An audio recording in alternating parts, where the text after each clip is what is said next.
Okay.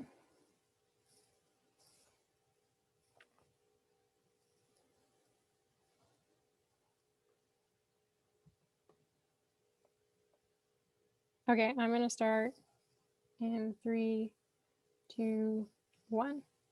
With the mention of climate change, people often think of rising temperatures, rising sea levels, and polar bears stuck on melting ice sheets.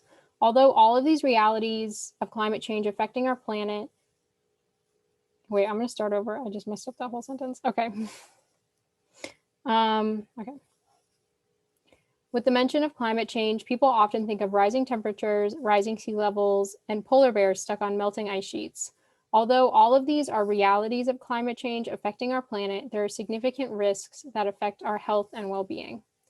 Climate change will have far-reaching effects that will impact temperature-related conditions, safety and availability of food, respiratory health, and mental health. Climate change is projected to have a mixed effect for temperature-related deaths. Heat-related deaths will increase dramatically by about 257% by 2050. However, because of the increase in global temperatures, cold-related deaths are projected to decrease by around 2% by 2050.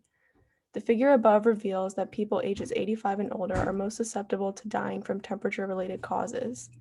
People of lower economic statuses are also more vulnerable to the heat and cold due to the lack of heating or cooling air systems in homes. UVR has both positive and negative impacts on human health. Positive effects include the production of vitamin D, while negative effects are a range of health conditions such as skin cancer, eye damage, etc. As the ozone layer recovers, level of UVR will decrease in the coming years. This may substantially increase the amount of time required for people to synthesize vitamin D, which is shown in the figure on the right. However, it will not cause any additional defense against erythemas, which can cause damage to the skin and lead to other health conditions. Increased humidity is expected to greatly reduce labor capacity to the point where by the year 2200, it could be under 40% of what it is now.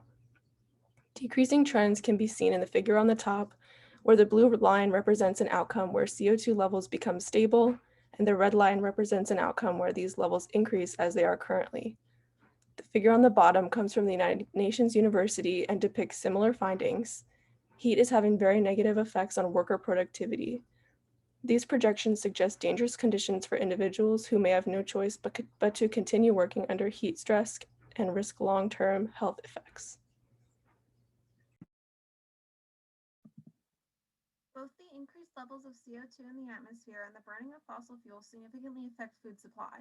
Fossil fuels can cause fish to be infected with methylmercury, which is toxic for human consumption. Increased levels of CO2 decrease the nutritional value of crops. Both of these put together disrupt the food webs in the ocean, which can decrease the amount of seafood available for humans to consume. Climate change will change rainfall patterns around the world, and in a lot of areas, crops grown for local consumption rely on the stability of rainfall to grow. Climate change will cause there to be a significant decrease in the yield of crops for a lot of areas, and in areas that are already food insecure, this could lead to a higher prevalence of malnutrition. The most common causes of respiratory diseases are increased levels of CO2 and ground level ozone. The increased CO2 from smoke from wildfires strongly increases risk of respiratory disease, and ozone-related deaths are predicted to reach their highest level between 2030 and 2050. A review looking at how respiratory conditions are linked to climate change in Europe speculated that the respiratory system will mainly be affected by heat stress and increased levels of ozone and allergens.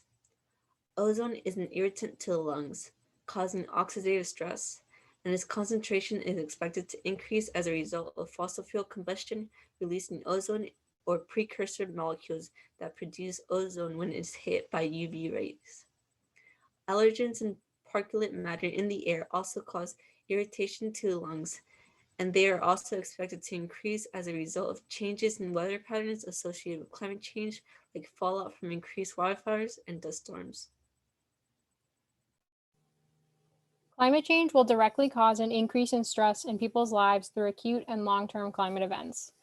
Acute events like hurricanes, floods, and wildfires are expected to increase because of climate change and can be extremely traumatic to people, causing increases in anxiety, depression, and PTSD. Long-term climate events like heat waves and droughts are also very stressful for people living through them. Climate change will also have a significant indirect impact on mental health since these climate events are not occurring in a vacuum.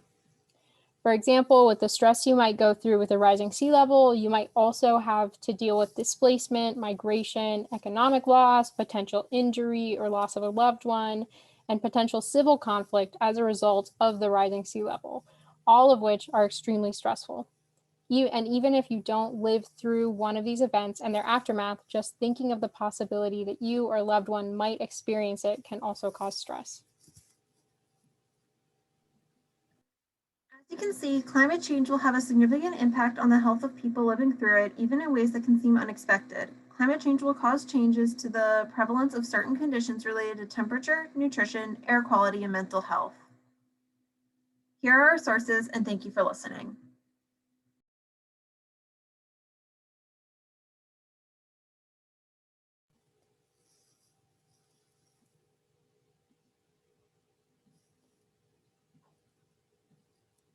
Resume it to try to stop it again. Maybe it's because I'm in the present mode. It doesn't like that.